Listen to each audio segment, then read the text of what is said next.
ॐ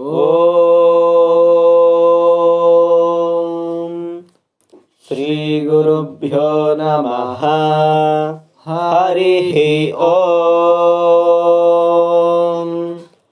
वन्देऽहं मङ्गलात्मानं भास्वन्तं वेदविग्रहं याज्ञवल्क्यं मुनिश्रेष्ठं जिष्णुं हरिहरप्रभं जितेन्द्रियं जितक्रोधं सदा ध्यानपरायणम् आनन्दनिलयं वन्दे योगानन्दमुनीश्वरम्।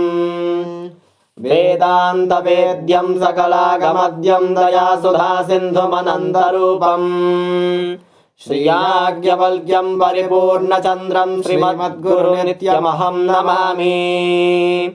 प्रणौम्याद्यं दिनमणिं योगीश्वरशिरोमणिं सर्वज्ञं याज्ञवल्क्यं तच्छिष्यं कात्यायनमुनिं याज्ञवल्क्यसमारम्भां कान्वयोगीशमध्यमाम् अस्मदाचार्यपर्यन्तां वन्दे गुरुपरम्पराम्। भानुगुप्ता यातयामं वेदमानीय यो भुवि अध्यापयत्कान्वमुख्यान् तस्मै वेदात्मने नमः।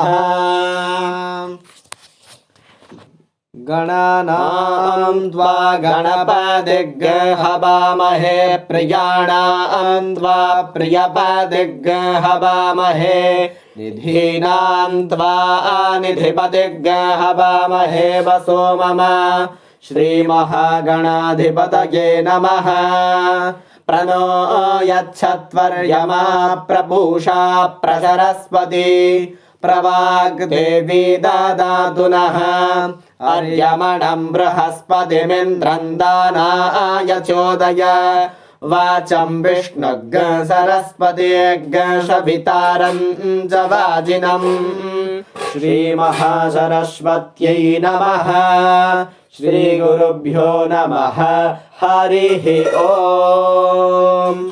इषेत्वोर्जेत्वा वायवस्थ देवो वः सविता प्रार्पयतु श्रेष्ठतमाय कर्मणे आप्यायध्वमग्न्या इन्द्राय भागं प्रजावतीरनमीवायक्ष्माः मावस्तेन ईशतमाघसग्सः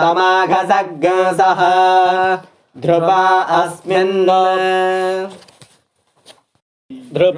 अस्मिन् गोपातो स्यात् बह्वीः यजमानस्य पशून् पाहि पशोः पवित्रामसि द्यौरासि पृथिव्यासि मातरिष्मानो घर्मोऽसि विश्वधाः परमेण धाम्ना दृग्हस्वमाह्वान्माते यज्ञवादिर्वार्षीत् वशोः पवित्रामसि शतधारं वशोः पवित्रामसि सहस्राधारम् देवस्त्वा शपिता पुनातु वशोः पवित्रेण शतधारेण सुप्वा कामाधुक्षः सा विश्वायुः सा विश्वकर्मा सा विश्वधायाः इन्द्रस्य त्वा भागग् सोमेन तनक्मि विष्णो हव्यग् रक्षस्व अग्ने व्रतपते व्रतं चरिष्यामि तच्छकेयं तन्मेराध्यताम्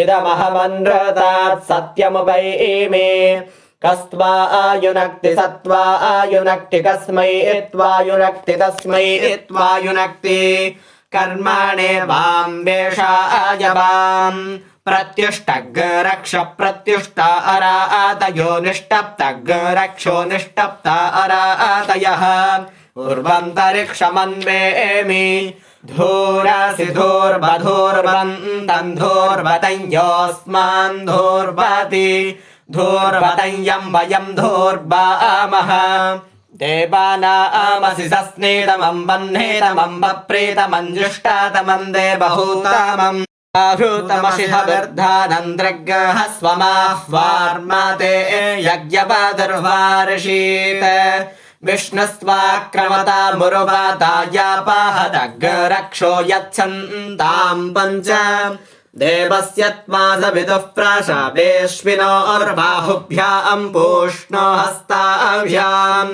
अग्नये जुष्टम् गृह्णामि अग्ने सोमाभ्याम् जुष्टम् गृह्णामि भूताय त्वा नारातये स्वरभीक्षेऽसम् द्रग्गहन्तान् दुर्या पृथिव्यामुर्वन्तरिक्षमन्वेमि पृथिव्यास्त्वानाभो सादयाम्यदित्या उपस्थे अग्ने हव्यग्रक्षस्व पवित्रे स्थो वैष्णव्यो सवितुर्वः प्रशव उत्पुनामि अच्छिद्रेण पवित्रेण सूर्यस्य रश्मिभिः देवीरापो अग्रे गुबो अग्रे पुवः अग्र इममद्य यज्ञन्नायदसुधातम् यज्ञवदन्ते वायुवम् युष्मा इन्द्रो वृणीत वृत्रतोर्ये यूयमिन्द्रमवृणीद्भम् वृत्रतोर्ये प्रोक्षितास्थ अग्नये त्वाजुष्टम् प्रोक्षाम्यग्निशोमाभ्याम् त्वाजुष्टम् प्रोक्षामि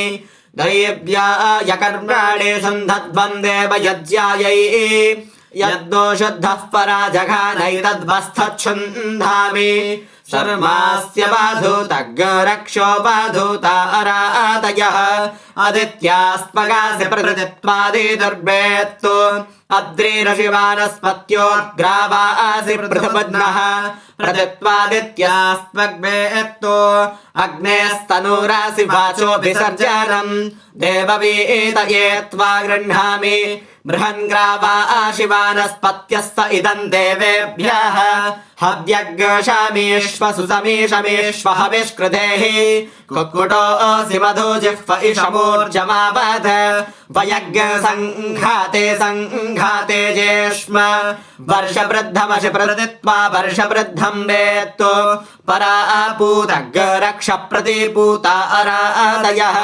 अपाहतग्रक्षो वायुर्वो विविनक्तु देवो वस्तविता प्रतिगृह्णातु हिरण्यपाणिरच्छिद्रेण पाणिना दृष्टिरस्य वाग्ने अग्निमामाजञ्जहि निष्कव्यादग्रसेधादे भयजम्बः ध्रुवमासि पृथिवीन्द्रग्रः ब्रह्मवनित्वा क्षत्रवने सजातवन्युपादधामि दुषतो बधाय अग्ने ब्रह्मा गृह्णेष्वधरुणामस्यन्तरिक्षम् द्रग्गः ब्रह्मवनित्वा क्षत्रवने सजातवन्युपादधामि दुषतो बधाय धर्त्रामसि दिवन्द्रग्गः ब्रह्मवनित्वा क्षत्रवने सजातवन्युपादधामि दुषतो बधाय विश्वाभ्यस्त्वाशाभ्य उपादधामि दुषतो बधाय चितस्थोर्ध्वचितो भृगो नामङ्गीरसान्तभासादप्यध्वम् सर्मास्य बाधूतग्रक्षो बाधूता